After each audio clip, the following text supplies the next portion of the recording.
Hey guys, in this video, I'll show you how you can fix Discord not loading. So make sure to watch this video till the end, and let's get started. First of all, make sure to close Discord completely.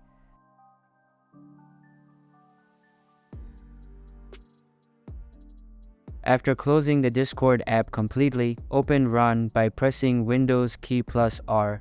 Type in %appdata% and give it a go.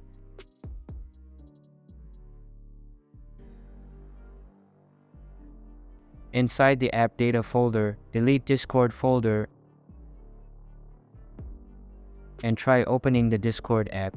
This time, Discord will start downloading its updates again and will launch up successfully. And that's how you can fix Discord not loading. Hope you liked the video. Thanks.